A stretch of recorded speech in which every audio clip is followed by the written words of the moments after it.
What's going on, guys? It's Polish Boy here. I have a lot more time on my hands now, so let's try to pound out the best content possible.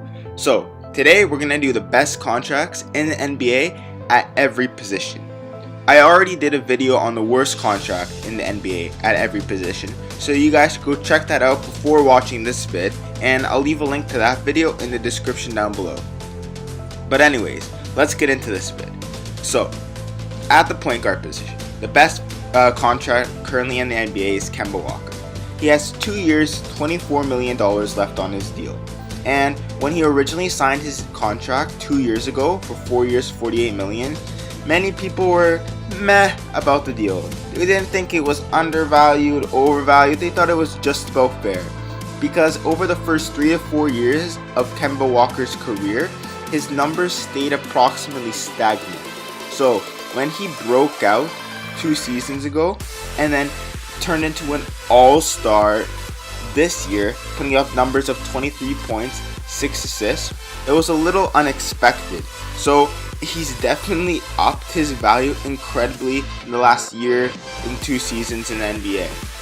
So with the contracts currently going out, for Kemba Walker to be only paid $12 million annually, that's an absolute steal. The next contract I'd like to talk about is a deal that's been made this offseason, which is shooting guard Jonathan Simmons. He signed with the Orlando Magic this offseason for a 3-year, $18 million contract. And as soon as I heard this deal, I thought he was incredibly undervalued.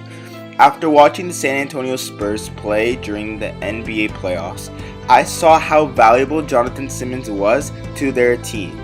Now, he did sign a week into free agency, so I knew once he wasn't signed right away, his value would go down.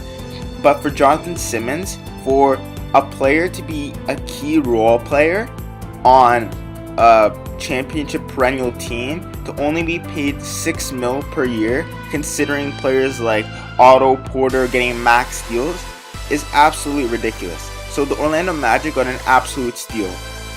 It will be interesting to see if Jonathan Simmons was just a part of the San Antonio Spurs system, or if he can turn into something big. And even if he does flop for the Magic, only $6 million per year is definitely nothing to sweat about. So it's a win-win situation. If he doesn't turn out into anything, it didn't cost too much. If he does turn into something, you got an absolute steal for value. At small forward, I would like to mention Jae Crowder. 3 years, $22 million left on his contract. So when the Boston Celtics signed Gordon Hayward, they instantly fulfilled their small forward position. But they already had such great value with Jae Crowder, they didn't want to give him up. They didn't want to give him up to clear up the cap space. That's why they were more willing to give up Avery Bradley and trade him to the Detroit Pistons. And we're still willing to keep Jae Crowder at the small forward position and slide Gordon Hayward over to the 2 guard. Now, this value is incredible. 3 years, $22 million, averages out to about $7 million per year. For a player of the caliber of Jae Crowder on the defensive end, definitely brings a lot of value considering their point guard, Isaiah Thomas, is one of the worst defenders in the NBA. Now, at power forward, I'd like to mention the 2-time All-Star, 2-time NBA champ, Draymond Green. He has 3 years, $52 million left on his contract. That does sound like a lot of money, but like I said, there's a lot of huge contracts being given out in today's NBA, especially with the cap going up. So for Draymond Green to be signed to about a $17 million per year, that's an absolute steal. In 2015, Draymond Green signed a 5-year deal that was around $11 million under the max. Now, seeing how good Draymond Green has turned in to the last 2 seasons after that, becoming a Defensive Player of the Year, All-NBA player, 2-time All-Star, even if Kyrie didn't hit that shot and LeBron didn't make that block in 2016, he also would have been a Finals MVP. So look at all the accolades he's been able to win over the last few years. So for him to be under the max is absolutely ridiculous and saves Golden State a lot of money, which is going to allow them to retain a majority of their star players so that they can be a championship team for years and years to come.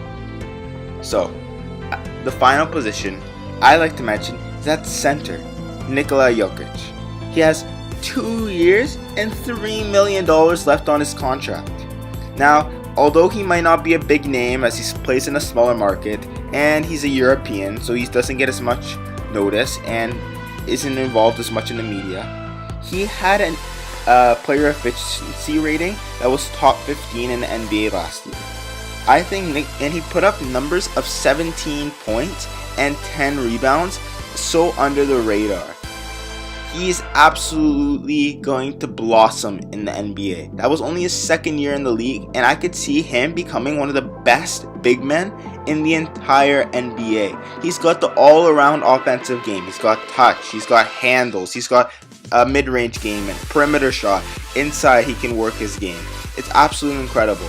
And for him to only being paid $1.5 million per year for the next 2 years because of his rookie deal is allowing Denver to bring in talent to surround him, such like as Paul Millsap. So for Nikola Jokic to be potentially already a top 20, top 30 NBA player and not being paid like even a top 300 player is an absolute steal of a contract. Thank you guys for listening. Please like and subscribe if you enjoyed this video.